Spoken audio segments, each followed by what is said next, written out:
There's a difference between a leak and a hack, okay? A leak is like somebody, so if somebody, let's say I have some private emails here at Gas Digital, and I'm emailing with Brian about some evil shit I'm going to do. And Brian goes, wow, this is evil. And he sends all this shit to a reporter and goes, here, this is what Dave's emailing. That's a leak. That's someone inside our organization leaked this information out. A hack is like someone hacks into our computers and steals our shit. Now, I don't really give a shit how government secrets end up getting out there, but there is a difference between the two. So it's not that Julian Assange fucking hacked anyone, and they just throw these kind of, these terms out there.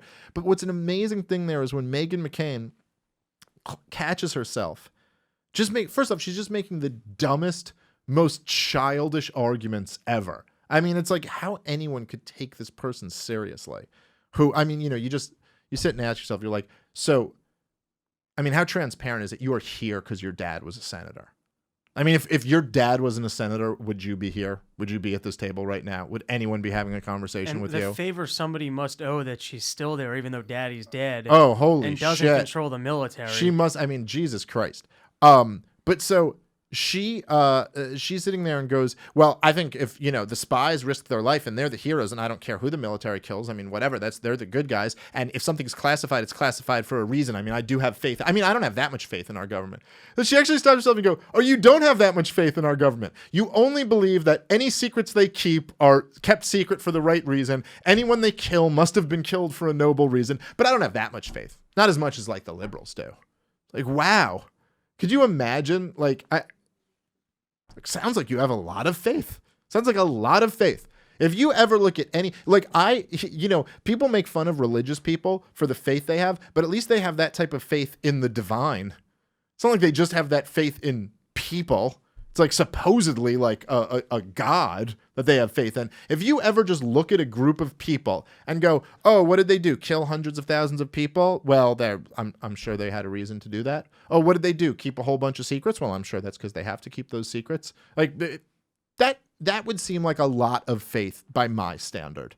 But I like that she catches herself saying, I have faith in the government, but then has to reel it back and be like, I mean, it's not like it's a religion, though, or something like that. It's not like, this whole status thing is me just having some religious worship of a death cult. It's not that, because it kind of sounds like that. All right, let's keep playing. Your relationship with him? Well, I don't think there's nothing proven that he's actually put anybody at risk.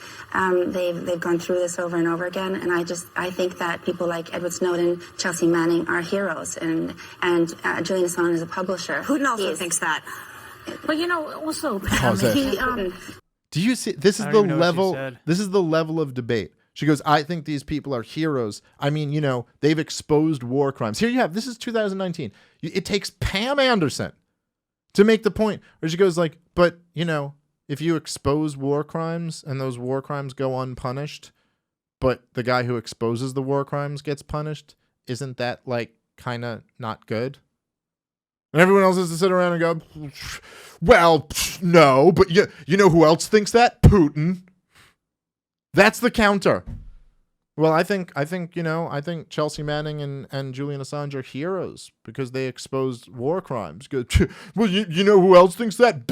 Bad guy, Putin. So what are you, him? It's like, okay. Like what? Can you imagine ever operating on this? I mean, in all seriousness, if you had a reasonably intelligent third grader and they made an argument like that, you should be easy to, very easily explain to them why that argument's flawed, right?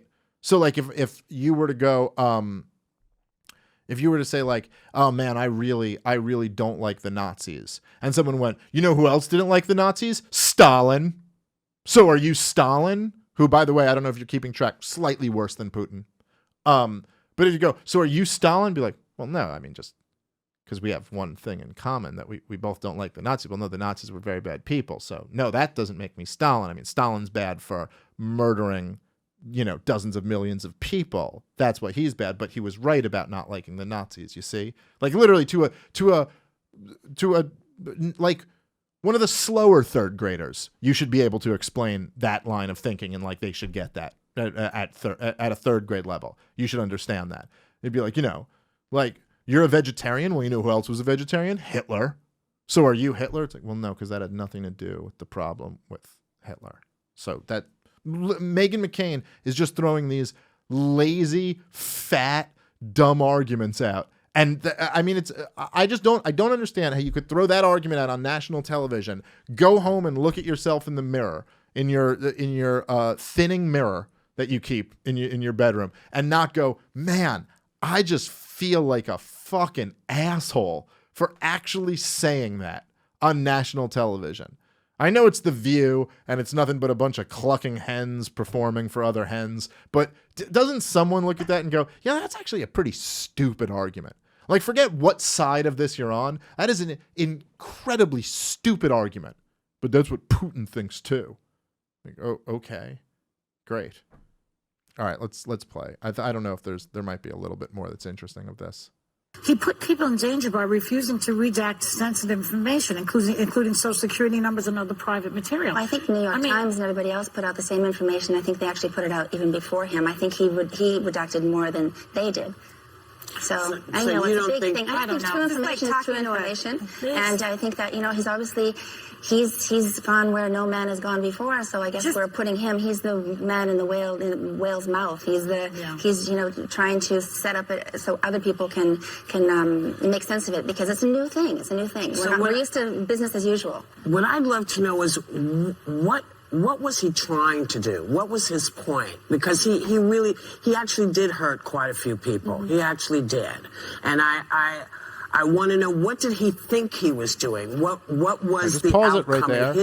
Isn't it crazy, right? The world we live, we're like, Whoopi Goldberg is supposed to be this like leftist humanitarian.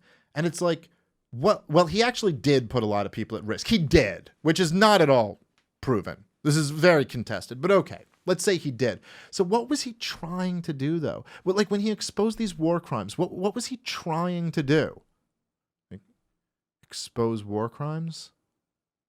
Demonstrate that governments were lying to their populations, that governments were working with media organizations? Like, how could any honest person look at WikiLeaks and go, what were they trying to do?